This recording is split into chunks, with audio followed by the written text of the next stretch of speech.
Hello നമസ്കാരം, നവാസ് വ്ലോഗിലേക്ക് സ്വാഗതം. ഇന്ന് നമ്മൾ ഉണ്ടാക്കാനായിട്ട് പോകുന്നത് നമ്മുടെ എഗ് പ്ലാന്റ്, അല്ലെങ്കിൽ നമ്മുടെ നാട്ടിലൊക്കെ ആണെങ്കിൽ വലിയ വഴുതനങ്ങ, ബ്രിഞ്ചാൾ എന്നൊക്കെ പറയുന്ന ഈ സംഭവം.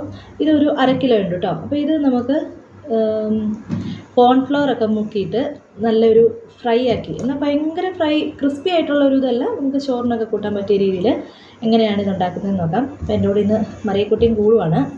നമുക്കിന്ന് ഇതൊന്ന് എങ്ങനെയാണ് കട്ട് ചെയ്തതെന്ന് വേഗം കാണിച്ചു തരാവേ. ഫസ്റ്റ് ഇതിൻ്റെ മൂട് ഇങ്ങനെ കട്ട് ചെയ്ത് കളയാം.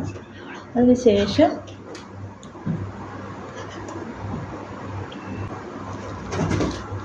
നല്ല കനം കുറച്ചിട്ട് അരിഞ്ഞെടുക്കണേ.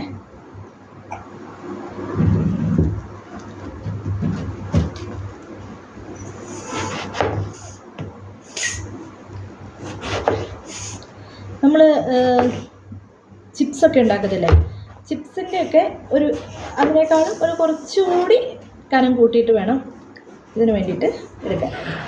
എന്നിട്ട് നമുക്ക് ഇങ്ങനെ നല്ലപോലെ കനം കുറച്ചിങ്ങനെ എടുത്തിട്ട്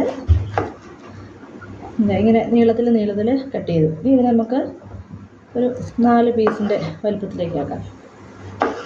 ഇത് കണ്ടോ, ഈ ഒരു വലുപ്പം, അതിൻ്റെ നമ്മുടെ വിരലിൻ്റെയൊക്കെ ഒരു പകുതി പോലെ അത്രയാക്കി നമുക്ക് കട്ടാക്കി എടുത്ത് എല്ലാ പീസും അങ്ങനെ വേഗം കട്ട് ചെയ്തെടുക്കാവേ.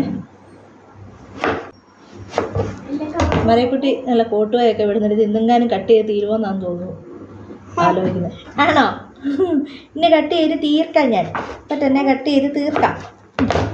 ഇപ്പോൾ പെട്ടെന്ന് ഉണ്ടാക്കാം, പക്ഷേ നമുക്കൊരു 15-20 മിനിറ്റ് മൊത്തം കട്ട് ചെയ്യാനും ഫ്രൈ ആക്കാനും എല്ലാം കൂടി ഒരു 20 മിനിറ്റ് ടൈമിൽ നമുക്ക് റെഡിയാക്കാവുന്ന ഒരു റെസിപ്പി.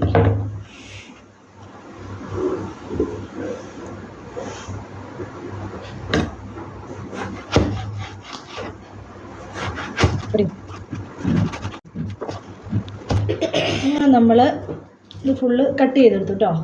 അപ്പോൾ ഇനി ഈ കട്ട് ചെയ്തതിൻ്റെ അകത്ത് ഞാൻ കുറച്ച് ഇങ്ങോട്ട് ഇട്ടായിരുന്നേ. അപ്പോൾ ഇതിനകത്ത് നമ്മൾ കോൺഫ്ലവർ, ഒരു 2 സ്പൂൺ കോൺഫ്ലവറും പിന്നെ കോൺഫ്ലവർ പൊടി അതും, പിന്നെ ഒരു ചെറിയ ഒരു 1/4 സ്പൂൺ മഞ്ഞൾപ്പൊടിയും, മഞ്ഞൾപ്പൊടി, പിന്നെ ഒരു ശകലം ഉപ്പ്, ഇത്രയും സാധനങ്ങൾ ഇട്ടിട്ട് നമുക്ക് ഇതെല്ലാം കൂടെ അതിലേക്കിട്ട് നന്നായിട്ടൊന്ന് മിക്സ് ചെയ്ത് എടുക്കണം. ആ മിക്സ് ചെയ്തിട്ട് നമുക്കൊരു 5 മിനിറ്റെങ്കിലും മിനിമം നമുക്കൊന്ന് വെക്കണം കേട്ടോ. എന്നാലേ അതൊരു അതിൻ്റെ ആ ഒരു പൊടി സാധനങ്ങളും ഉപ്പും ഒക്കെ അതിലോട്ടൊന്ന് പാകത്തിന് പിടിക്കത്തുള്ളൂ. അപ്പോൾ എല്ലാം കൂടി ഇട്ടിട്ട് ആദ്യം തന്നെ നമ്മൾ മിക്സ് ആക്കാൻ നോക്കില്ല, അപ്പോൾ എല്ലായിടത്തും പൊടി എത്തത്തില്ല.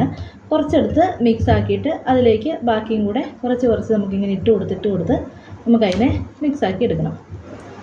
നമ്മൾ കംപ്ലീറ്റ് മിക്സാക്കി. അപ്പോൾ ഇനി ഇതിങ്ങനെ നമുക്കൊരു 5 മിനിറ്റ് ഒരു 5 മിനിറ്റ് വെയിറ്റ് ചെയ്യാം. അപ്പോൾ ഈ ഒരു സമയത്ത് നമുക്ക് വേഗം പാൻ ചൂടാക്കി പാനിൻ്റെ അകത്തേക്ക് ആവശ്യത്തിന് വെളിച്ചെണ്ണ ഒഴിച്ചു കൊടുത്ത് ജസ്റ്റ് ഇതൊന്ന് മൂടിക്കിടക്കാൻ പാകത്തിന്, ഫുള്ളായിട്ട് മൂടിക്കിടക്കാനല്ല, ഇതിൻ്റെയൊക്കെ ഒരു പകുതി വരെ, അതായത് പാൻ കംപ്ലീറ്റ് ആയിട്ട് ഇങ്ങനെ സ്പ്രെഡായി ഓയിൽ ഒഴിക്കണം കേട്ടോ. മേലെ മാത്രം കുറച്ചിങ്ങനെ ഒഴിച്ചിട്ട്, അല്ലെങ്കിൽ ഒരുപാട് ഓയിലും വേണ്ട, പാൻ കംപ്ലീറ്റ് സ്പ്രെഡായി വരാൻ മാത്രമുള്ള ഒരു ഓയിൽ ഒഴിച്ചതിന് ശേഷം ഇത് നമുക്കിങ്ങനെ ഓരോന്നിങ്ങനെ നിരത്തി വെച്ച് കൊടുത്തിട്ട് നമുക്ക് തിരിച്ചും മറിച്ചും ഇട്ട് ഫ്രൈ ആക്കി എടുത്ത് കഴിക്കാം. അപ്പോൾ ഇത് നമ്മൾ ഫ്രൈ ആക്കാൻ വെക്കുന്ന സമയത്ത് ഒരു പകുതിയൊക്കെ ഇട്ട് നമ്മളൊന്ന് ഫ്രൈ ആക്കി എടുത്തതിന് ശേഷം അതിനകത്തേക്ക് പിന്നെ നമ്മൾ ലാസ്റ്റ് ട്രിപ്പ്, അല്ലെങ്കിൽ ഒരു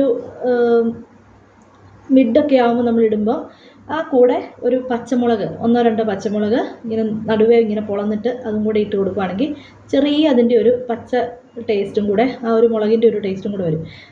ആദ്യമേ തന്നെ ഇട്ട് കൊടുക്കണ്ടെന്ന് ഞാൻ പറഞ്ഞ്, ആദ്യമേ ഇട്ടാൽ ചിലപ്പോൾ അത് കുറേ നേരം കിടന്ന് കരിഞ്ഞു പോകും, അല്ലെങ്കിൽ ഫ്രൈ ആകുമ്പോഴും ഇങ്ങോട്ട് എടുക്കണം. അതൊരു പകുതിയോളം ആയിക്കഴിയുമ്പോഴാണ് അതിൻ്റെ എരിവൊക്കെ ആ എണ്ണയിലേക്ക് അങ്ങ് ഇറങ്ങി വരും. അത് കഴിഞ്ഞുള്ളതിൻ്റെ കൂടെ അതങ്ങോട്ട് ഫ്രൈ ആയി സെറ്റായിട്ട് നമ്മൾ ഇതിൻ്റെ കൂടെ ഒന്നിച്ചിട്ട് വെക്കുമ്പോഴത്തേക്ക് എല്ലാം കൂടി ഒന്ന് സെറ്റായിട്ട് ടേസ്റ്റ് മിക്സായി വന്നോളും. പിന്നെ ഇതെങ്ങനെയാണ് ഫ്രൈ ചെയ്തെടുക്കുന്നത് കാണിച്ചു തരാം.